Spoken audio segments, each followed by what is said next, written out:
Hello friends, welcome back to RGM preparation YouTube channel. RGM preparation YouTube চ্যানেলে রোজ রাত 8টার special WBP সেশনে তোমাদের সকলকে জানাই স্বাগত।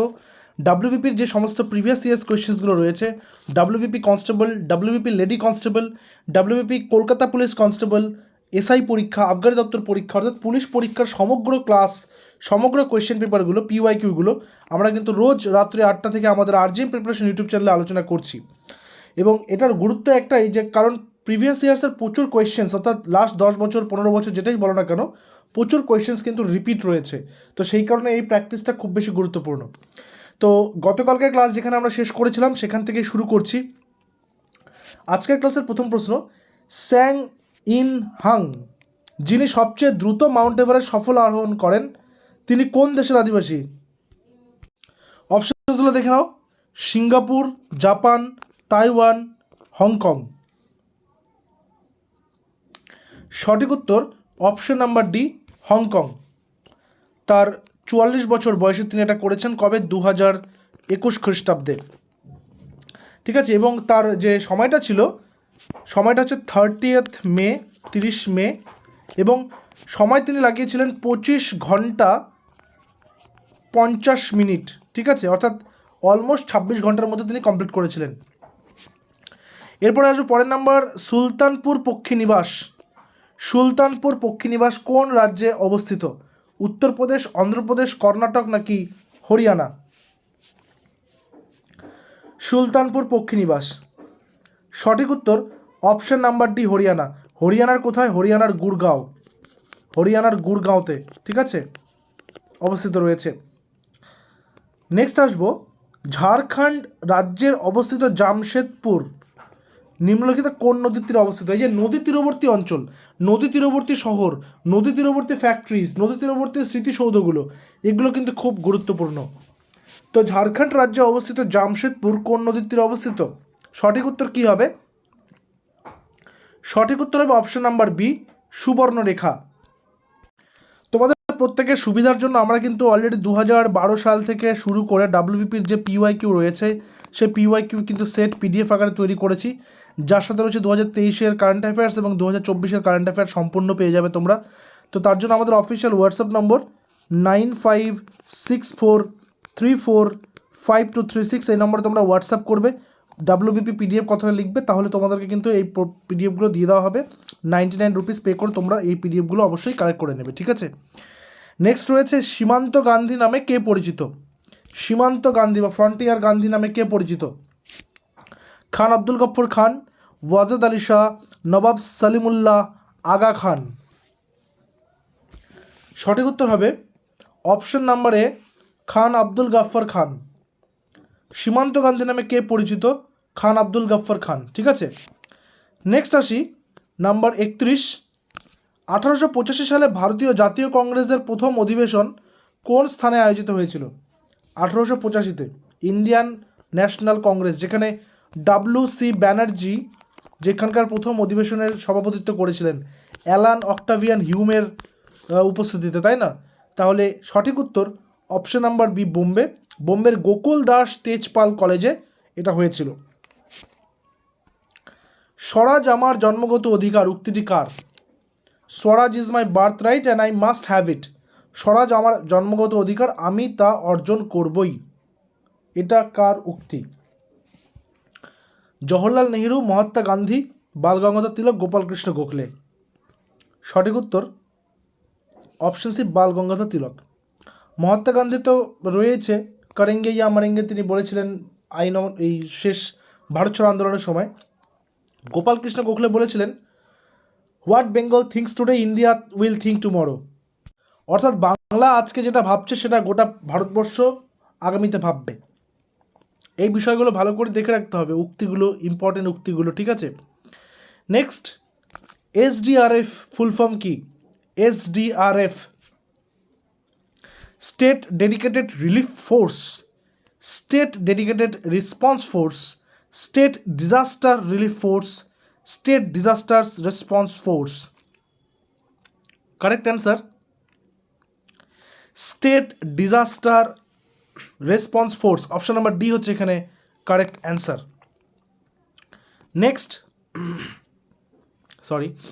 নেক্সট বলেছে নিম্নোক্ত কোনটিকে কোষের এনার্জি কারেন্সি বলা হয়ে থাকে, বা যেখানে কোষ তার সমস্ত শক্তি কী করছে, সঞ্চয় করছে, তাই না? ক্লোরোফিল, নিউক্লিয়াস, গোলগি বডি নাকি এটিপি? এটিপিটা কি অ্যাডিনোসিন ট্রাইফসফেট, এটা হচ্ছে এটিপি। সঠিক উত্তর অপশন নাম্বার ডি, এটিপি। এটি কোষের শক্তি সঞ্চিত থাকে এবং এখান থেকে কোষে শক্তি সরবরাহ হয়। ঠিক আছে, যদি এর সাথে যদি কথাটা ঘুরিয়ে দিতাম যে কোষের শক্তিঘর কাকে বলে, তাহলে সেটা হচ্ছে মাইটোকন্ড্রিয়া। ঠিক আছে, মাইটোকন্ড্রিয়া। হীরাকুদ বাঁধ, এই যে হীরাকুদ বাঁধ, ভাকরানাঙ্গাল বাঁধ, এগুলো কোন নদীতে অবস্থিত রয়েছে, কোথায় অবস্থিত রয়েছে, এই বিষয়গুলো সম্পর্কে ভালো করে জানতে হবে। হীরাকুদ বাঁধ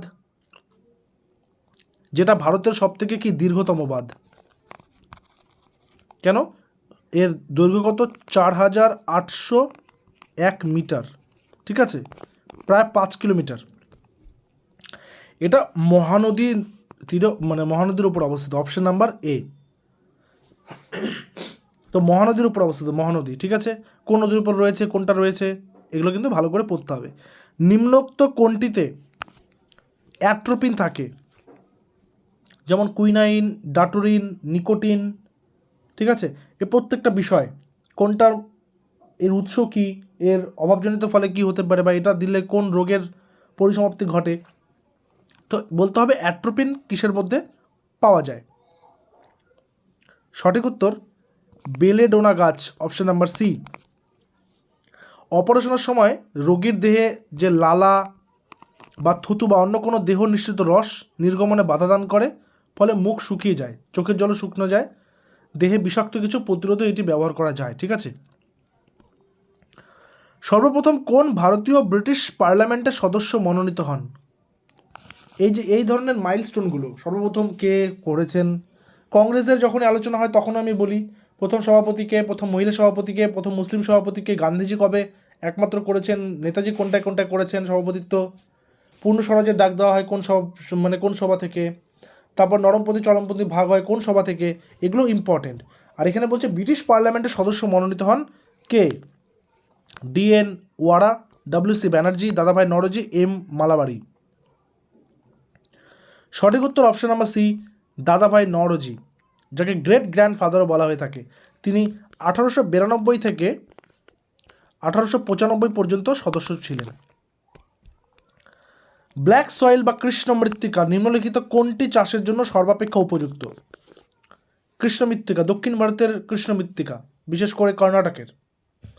তো কোনটা সবচেয়ে ভালো চাষ হয়, ধান, পাট, তুলা নাকি শাকসবজি? সঠিক উত্তর তুলা, এছাড়াও কার্পাস চাষ হয় এর সাথে। ঠিক আছে, নিম্নোক্ত কোনটি ই ওয়েস্ট রূপে বিবেচিত হয় না বলেছে, বিবেচিত হয় না, ই ওয়েস্ট রূপে বিবেচিত হয় না কোনটি? Computer, mobile phone, plastic, TV. Electronic বা ইলেকট্রিক্যাল ওয়েস্ট যেটাকে আমরা বলতে পারি, বা ইলেকট্রনিক ওয়েস্ট যেটাকে আমরা বলতে পারি। ইলেকট্রনিক ডিভাইসেসের মধ্যে কি কম্পিউটার আছে? আছে। মোবাইল আছে, টিভি আছে, নেই কোনটা? প্লাস্টিক নেই। তাহলে মোবাইল, মানে এগুলো কিন্তু বাদ দিয়ে প্লাস্টিকটাই হবে এখানে সঠিক উত্তর। নেক্সট, বিখ্যাত গারসোপ্পা জলপ্রপাত কোন নদীর উপর অবস্থিত? এই জলপ্রপাতগুলো কোন নদীতে অবস্থিত, বাঁধ কোন নদীতে অবস্থিত? ঠিক আছে, অমরাবতী, কাবেরী, সরাবতী, ইন্দ্রাবতী। সঠিক উত্তরটা কি হবে? সঠিক উত্তর হবে অপশন নাম্বার সি, সরাবতী। দেখো, যোগ বা গারোসোপ্পা জলপ্রপাত কর্ণাটকে অবস্থিত রয়েছে। যদি জেলা বলে তাহলে সেটা হচ্ছে কর্ণাটক। এটা রাজা রানী, রোয়ার ও রকেটের 4টি জলাধারের সমন্বয়ে তৈরি হয়েছে। ভারতীয় সংসদের উচ্চকক্ষ আপার হাউস কি নামে পরিচিত? লোয়ার হাউস একটা রয়েছে যেটার নাম হচ্ছে লোকসভা, তাহলে আপার হাউসের নাম কি হবে? আপার হাউসের নাম হচ্ছে রাজ্যসভা। রাজ্যসভার সভাপতিত্ব কে করেন? যিনি উপরাষ্ট্রপতি রয়েছেন তৎকালীন, বা যিনি কন্টেম্পোরারি উপরাষ্ট্রপতি থাকবেন তিনি হচ্ছেন রাজ্যসভার স্পিকার হবেন বা সভাপতি হবেন, আর লোকসভার সভাপতিকে তিনি স্পিকার। ঠিক আছে, লোকসভার স্পিকার থাকবেন একজন। নেক্সট, 2021 সালের মার্চ মাসে ভারতবর্ষের কোন রাজ্যে বিধ্বংসী দাবানলের ঘটনাটি ঘটে? যেহেতু এটা 2021-এর PYQ করাচ্ছি, তো 2021 নিয়ে প্রশ্ন এসছে, তো আমাদেরকে 24, 25, 23 এই 3টা বছরটা আপডেট রাখতে হবে। তো এই প্রশ্নের সঠিক উত্তর কী হবে? সঠিক উত্তর হবে মধ্যপ্রদেশ, অপশন নাম্বার সি। 2021-এ মধ্যপ্রদেশে কিন্তু এই ভয়ঙ্কর একটা দাবানলটা ঘটেছিল, তাই না? আর ভারতের মোট রাজ্যে 100% এলপিজি সংযোগ রয়েছে, লিকুইফাইড পেট্রোলিয়াম গ্যাস, এলপিজি, ঠিক আছে। এবং এই রাজ্যকে ধোঁয়াহীন রাজ্যের তকমা দেওয়া হয়েছে, ধোঁয়াহীন রাজ্যের তকমা, ঠিক আছে। কাকে? হিমাচল প্রদেশ, পাঞ্জাব, অন্ধ্রপ্রদেশ নাকি উত্তরপ্রদেশ? সঠিক উত্তর অপশনে হিমাচল প্রদেশ, ঠিক আছে। অপশনে কি? হিমাচল প্রদেশ। এইটা গেল আমাদের আজকের ক্লাস। আজকের ক্লাসের একটি তোমাদেরকে হোম টাস্কও দেব, মানে আজকের ক্লাসের প্রশ্ন থেকেই সংযোগ করে একটা হোম টাস্ক তোমাদেরকে দেব। সুলতানপুর পক্ষীনিবাস, তো আমাদের এখানে অ্যান্সারটা আমরা নিয়ে নিয়েছিলাম। তখন তোমাদের বলতে হবে কুলিক পক্ষীনিবাস, যেটা বর্তমান এশিয়ার দ্বিতীয় বৃহত্তম, সেটা কোন জেলাতে অবস্থিত? জেলার নামটা লিখতে হবে, কুলিক পক্ষীনিবাসের জেলা, ঠিক আছে। এটা হচ্ছে তোমাদের আজকের হোম টাস্ক। কমেন্ট সেকশনে কিন্তু অবশ্যই জানাবে, এবং ক্লাসের শেষে তোমরা আমাদের হোয়াটসঅ্যাপ নাম্বারে হোয়াটসঅ্যাপ করে অবশ্যই পিডিএফটা সংগ্রহ করে নিবে। পিডিএফটার সমস্ত ডিটেলস এই ভিডিওর ডেসক্রিপশনে কিন্তু দিয়ে রেখেছি। দেখা হচ্ছে পরবর্তী ক্লাসে। Till then stay connected with RGM preparation YouTube channel. Thank you very much.